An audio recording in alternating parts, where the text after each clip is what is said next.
Hay varias respuestas. La primera es, ¿por qué deberían? El deberían marca una cuestión más prescriptiva de la didáctica. Entonces yo no usaría la palabra deberían como un deber ser. No es un imperativo.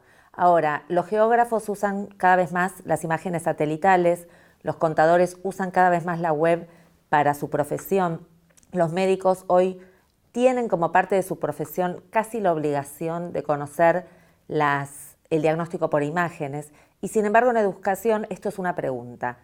¿Por qué? Si para otras profesiones es tan natural incorporar las tecnologías, para la educación esto es una pregunta. Esa es la contrapregunta que yo haría. Salvada esta cuestión de por qué tenemos que seguir discutiendo esto cuando las tecnologías están instaladas en la sociedad, en la cultura, en la política, con las políticas de Estado acá en Ceibal o el programa Conectar Igualdad, ¿por qué discutir esto para la educación? Yo lo que creo es que justamente como forman parte de esta cuestión cultural, es casi algo natural también incluirlas en el aula. Cuando digo algo natural, me refiero a empezar a pensar cómo cambia la enseñanza con estas tecnologías, pero también empezar a suponer que estos jóvenes, estos chicos que hoy asisten a las aulas, están permanentemente conectados con sus dispositivos móviles, con su PlayStation, con la televisión. Estos jóvenes que están conectados permanentemente rompen esta conexión en el aula cuando justamente se artificializa esta inclusión de tecnología, no se la toma como algo que podría potenciar el aprendizaje y la enseñanza, y justamente este corte hace que nos sigamos preguntando por qué en educación tenemos que incluir las tecnologías. Las tecnologías hoy también interpelan los saberes didácticos, la cognición de estos estudiantes, pero también los saberes disciplinares. En este punto, justamente porque interpelan estos modos de aprender, porque hoy muchos de estos jóvenes suben una foto a Instagram y la comparten con sus amigos, se mandan un WhatsApp de la prueba que va a tomar el docente la próxima semana, usan estas tecnologías para cuestiones de evaluación, de enseñanza y de aprendizaje. Ellos mismos se autogestionan en las redes sociales o con las tecnologías y sin embargo nosotros nos seguimos preguntando por qué incluirlas y para qué. Voy a empezar por el aprendizaje. Hay toda una corriente que es la corriente de la cognición distribuida, que lo que señala justamente es que podemos delegar ciertas funciones cognitivas en las tecnologías. Hoy mucha gente delega parte de la memoria al celular.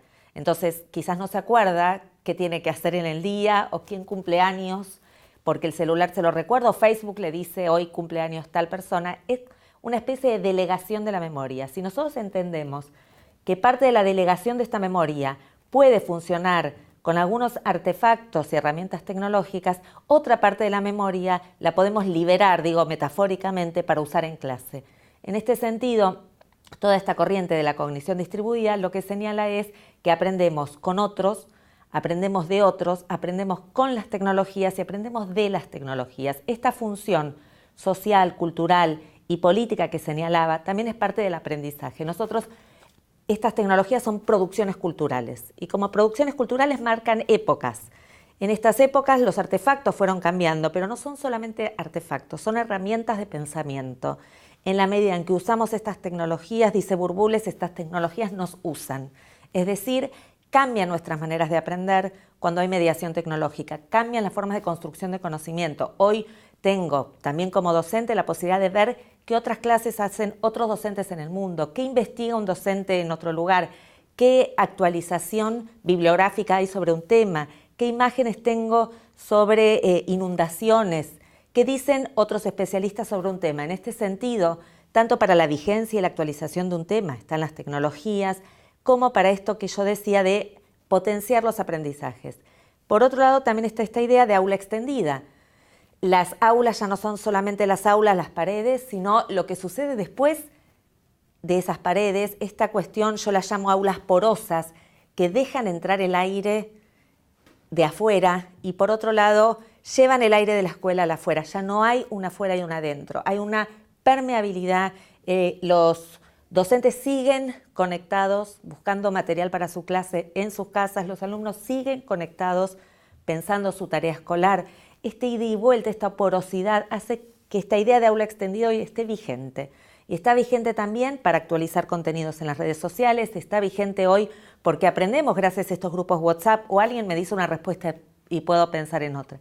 Los desafíos entonces son pensar tareas que interpelen, que no se resuelvan con el corte y pegue, que involucren a los padres, que involucren a la comunidad, que tengan que ver con desafíos didácticos, resolución de problemas de la comunidad o del aula o de la disciplina, que no se resuelvan fácilmente.